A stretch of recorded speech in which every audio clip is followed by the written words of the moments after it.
Breaking news अवां सां share कयूं पिया। हैदराबाद में जसकम नारी तहरीक जे अॻवान कामरेड मुर्कजान जे मुबैना क़त्ल वारो मामलो जंहिंमें हैदराबाद जी अदालत जवाबदार सैफ जतोई जी ज़मानत वारी दरख़्वास्त ते ॿुधणी 19 डिसंबर ताईं मुलतवी करे छॾी आहे।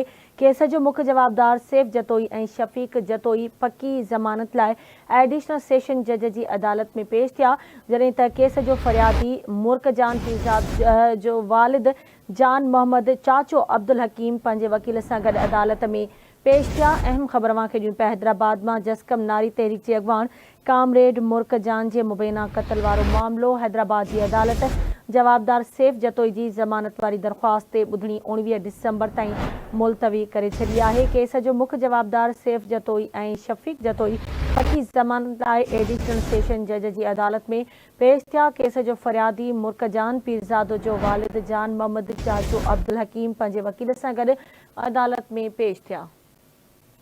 जसकम नारी तहरीक जे अॻवान कामरेड मुर्कजान जे मुबैना क़त्ल वारो मामलो जंहिंमें हैदराबाद जी अदालत जवाबदार सैफ जतोई जी ज़मानत वारी दरख़्वास्त ते ॿुधणी 19 डिसंबर ताईं मुलतवी करे छॾी।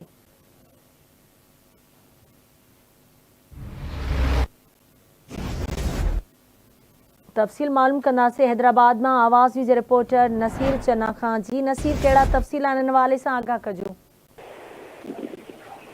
जी बिल्कुलु, मां तव्हांखे ॿुधाईंदो वञा त हैदराबाद जी अदालत में कामरेड मुर्कजान जे क़त्ल केस वारे मामले बाबति जेको जवाबदार हुयो सैफ जतोई उन जी ज़मानत वारी दरख़्वास्त ते ॿुधणी थी आहे। जे दौरान अदालत जेका ॿुधणी आहे उहा 19 डिसंबर ताईं मुलतवी करे छॾी आहे। केस जो जेको मुख्य जवाबदार हुयो सैफ जतोई ऐं शफ़ीक जतोई उन्हनि पक्की ज़मानत लाइ अदालत में दरख़्वास्त दाख़िल कराई हुई, जंहिं दौरान कामरेड मुर्कजान जो जेको वालिद हुयो जान मोहम्मद पीरज़ादो उन चाचो अब्दुल हकीम उहे पंहिंजे वकील मीर मंगने समेत अदालत में पेश थिया, जंहिं दौरान 20 खां वधीक ॿिया बि जेके वकील हुआ उहे अदालत में पेश थिया ऐं अदालत जवाबदारनि जी जेका ज़मानत वारी दरख़्वास्त ते ॿुधणी आहे उहा 19 डिसंबर ताईं मुलतवी कई आहे। जी ठीकु आहे, मुंहिंजी महिरबानी नसीर अपडेट करण लाइ।